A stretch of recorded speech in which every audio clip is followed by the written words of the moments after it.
Welcome to Shipwreck Sunday, where we investigate disasters at sea and the impact that they have on the world today. My name is Eleanor, and here with me is my co-host Derek. Hello.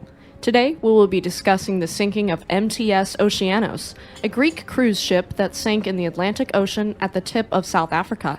Before we dive in, we must inform you. This story does include details of a maritime disaster resulting in the loss of a vessel and death that may be disturbing to some audiences. Viewer discretion is advised. Please note before we begin that neither Eleanor nor I are mariners or experts in the field of maritime history, but we have done our research and will present the information as we understand it and with accurate nautical terminology. In today's episode, we'll be including the basics of nautical terminology in the description for anyone who needs it. There will be some terms in the French language in which neither Eleanor nor I are fluent, but we will do our best to give accurate pronunciations.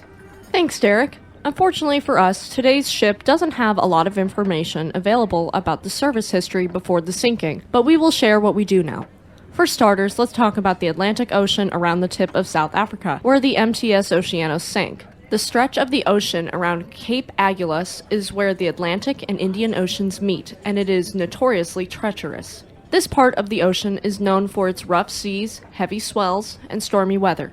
It can also be beautiful and calm, as any part of the ocean can be. But when it gets rocking and rolling, it can be detrimental to ships.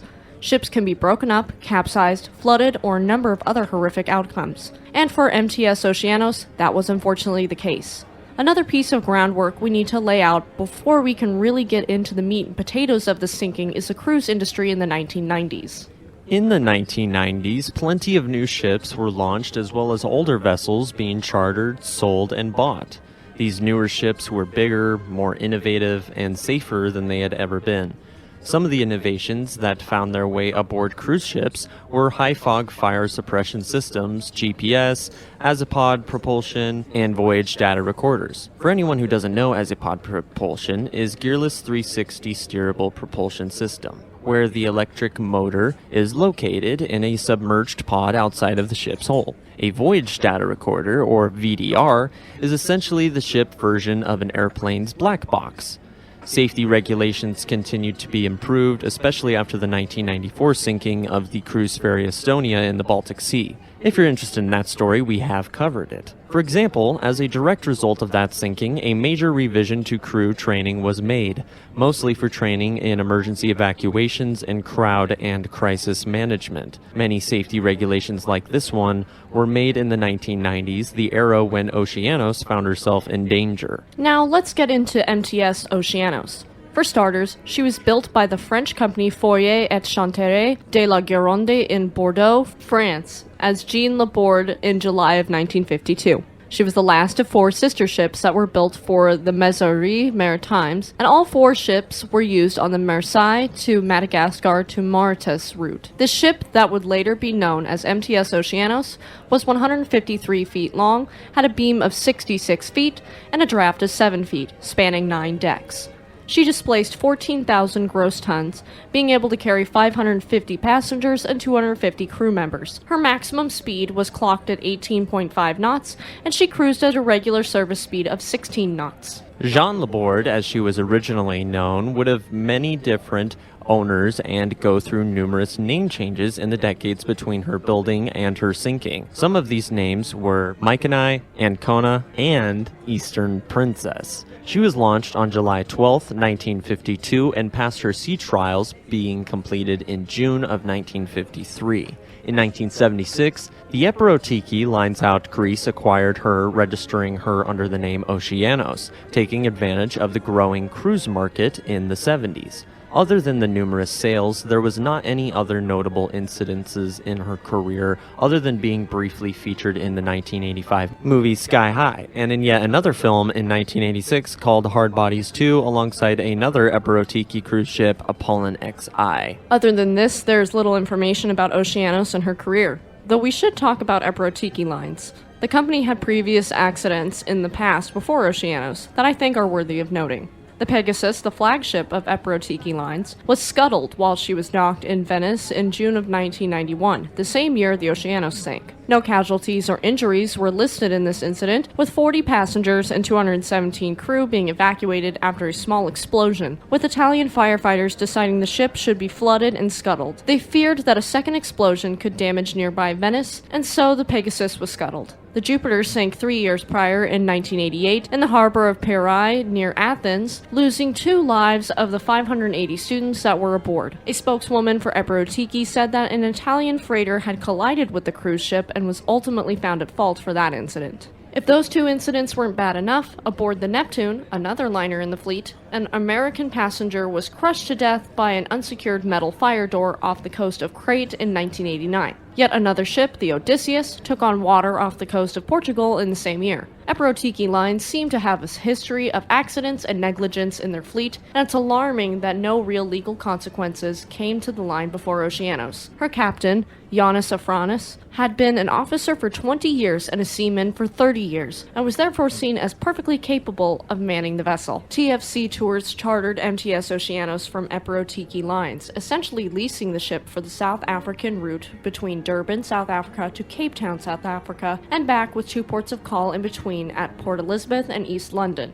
Now, as we discussed earlier, these waters are notoriously dangerous, and for this reason, there are not many ships that cruise that area. So, TFC Tours was taking advantage of the lack of competition in this area. However, MTS Oceanos was being mistreated. She was deemed seaworthy, but was barely so. Before her sinking in August of 1991, several passengers aboard the vessel between July 24th and 28th of 1991 claimed that the lower deck of the Oceanos flooded. The owner of Epirotiki Lines disputed this, claiming the ship was safe and seaworthy. In fact, even noting that the Oceanos had been dry docked in Athens for an overhaul from February to May of 1991. Even looking at Oceanos at the time, passengers claimed she looked rusted and worn down, which goes against the statement that she was repaired and refurbished. She showed her age as an older vessel, not being cared for in the way she needed to be. She was decaying and looked unmaintained. On August 3rd, 1991, the vessel was nearing the end of her planned 7-day cruise and preparing for the last leg of the journey back to Durban, South Africa. She was at her last port of call in East London and picked up more passengers, bringing the total number of passengers and crew up to 571. The ship was initially delayed by a bomb threat, which is already a bad sign, and the ship was behind schedule because of this. The Atlantic Ocean off the coast of South Africa at the time was beginning to stir up, with 40-knot winds and 30-foot swells. Oceanos set out in this weather, desperately trying to make up lost time as she plunged into the rough seas. Normally, after leaving port, the musicians aboard MTS Oceanos would host a, quote, sail-away party on deck. However, with the terrible weather swaying the ship to and fro, this party would be held in the Four Seasons Lounge inside, with most passengers choosing to stay in their cabins. Moss Hills and his wife were 2 performers in this lounge, and Moss Hills later stated that they told the passengers that they would provide the rock and the ship would provide the roll. Remember Moss Hills, as he is a key player later in the story. The stormy seas continued to worsen as the night progressed, and as dinner was being served, the ship was rocking so much that waiters could barely serve their tables without dropping something or stumbling. This is something that ships can run into from time to time, being that the ocean is so unpredictable.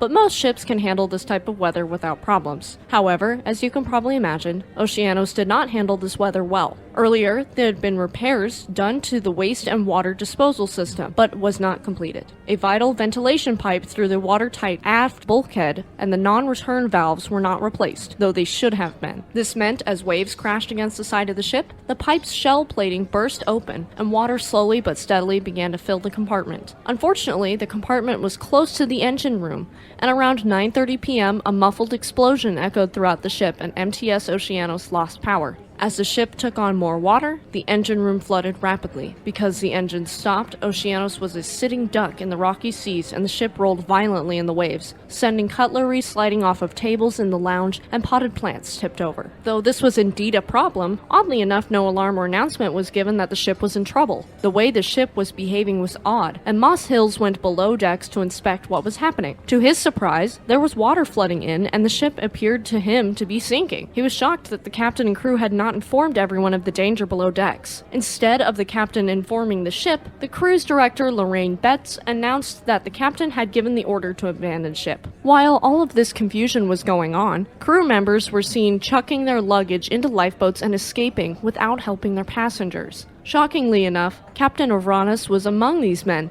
and had to be pulled out of a lifeboat and dragged back on board. Lorraine Betts, Moss Hills, and the other remaining entertainers jumped into action and began loading scared passengers into the lifeboats, capable of holding 90 people each. Since the crew had taken so many boats with barely anyone on board, there was not enough seats for every passenger left aboard. They ran into problems, not being able to start the engines on the lifeboats that were able to be launched. As the ship's starboard list worsened, they were unable to launch any more lifeboats safely. Moss Hills and several passengers went to the bridge searching for crew to help them, but they sadly found the bridge unmanned. So, Hills took it upon himself to use the ship's radio to call for help until they got a response. All the remaining passengers clambered onto the deck, awaiting rescue. They waited for 4 hours until the first 2 rescue ships arrived on the scene the next morning, with MTS Oceanos having drifted just off of Coffee Bay on the Wild Coast. These 2 ships provided the location of the Oceanos to the South African authorities, with 16 rescue helicopters being deployed immediately. 13 of these helicopters were African Air Force Pumas, 9 of which hoisted the remaining 225 passengers off the deck. These helicopters had to take ships in 2 simultaneous airlifts, carrying 20 passengers apiece and running these 20 people 3 miles away back to shore, offloading passengers and refueling before returning for more. It would take a few hours, but with the help of the Dutch cargo ship Neloid Mauritius, miraculously every single person was offloaded from the Oceanos. The ship would list sharply to starboard before her stern would rise into the air and sink only 45 minutes after everyone was off the ship. This was all caught on video, including her final moments before sinking into the sea. All of the entertainers did their best to not only rescue the passengers, but keep them calm. Moss Hills led them in singing different songs. Entertainment manager Robin Boltman was credited with having gathered the passengers in the lounge and playing music to them to call them, and South African cabaret performer Alvan Collison sang an impromptu repertoire to keep morale up. Alvan Collison was characteristic and managed to sneak in a comical moment, singing American Pie by Don McLean, switching songs just before the line of "This'll be the day that I die." You might be asking yourself, where was Captain Avranis? We know that the entertainment staff pulled him out of a lifeboat and forced him to stay on the ship, so what was he doing while they facilitated a rescue effort? Well, Moss Hills later said that he searched for Captain Avranis and found him smoking at the stern. Hills said of Avranis, quote, "I think he was in deep, deep shock. No doubt any captain would be in shock if their vessel was sinking, but it is still the master of the ship's responsibility to rescue the passengers." Captain Avranis even asked a South African Navy diver to be taken to shore in the first helicopter. Robin Boltman later told a newspaper, quote, "Later in the morning, Captain Avranis even contacted me from shore to ask how things were going." When Captain Avranis was interviewed by reporters on shore, he said this of his duty to stay on ship. Quote, "When I order abandon the ship, it doesn't matter what time I leave. Abandon is for everybody. If some people like to stay, they can stay." I don't know about you, dear listeners, but this is pathetic and disgusting to me. When asked why he left first, he said he was running the rescue from the helicopter due to the fact that, quote, "the batteries on the crew's walkie-talkies had died," meaning that he had no communications with his crew or with other rescue craft. He would also later claim that he had facilitated the rescue and had been the last to leave. So not only did he show cowardice, but he lied about it too. And don't worry, listeners, he got what he deserved. In 1992, Captain Avranis and 5 other officers were convicted of negligence by a Greek board of inquiry for fleeing the ship without evacuating the passengers. It's unknown what exactly their punishment was, or if Captain Avranis or the other officers returned to a life at sea. The saying has always been that the captain goes down with his ship for a reason. It is their responsibility to send out distress signals and execute an orderly evacuation when the abandoned ship order is called. And luckily for those of us who find themselves on a cruise,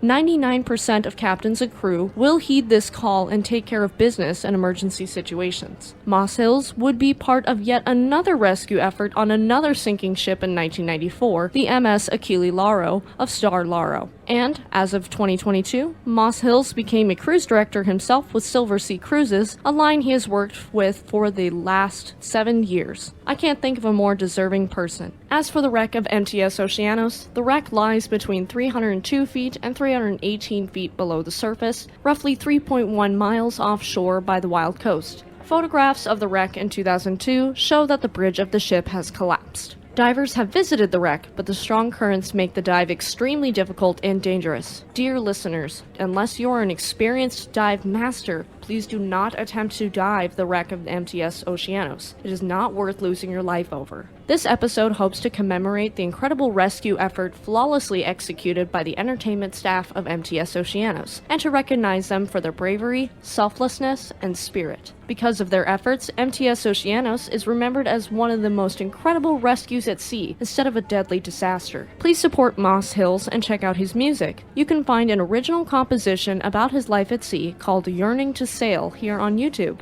Thank you for tuning in to Shipwreck Sunday. If you liked this episode and are listening on YouTube, please give us a like, leave us a comment, and subscribe to our channel. If you liked this episode and are listening on Spotify, Samsung Podcasts, Amazon Music, or another podcast service, please subscribe for more content and leave us a 5-star review, as it does help us reach more listeners like you. Check out Speed Force Media on Twitter. Our Twitter handle is @Shipwreck Sunday. Tune in next Sunday for the story of RMS Empress of Britain, an ocean liner that sank in World War II. Have a great week, and we'll see you next time.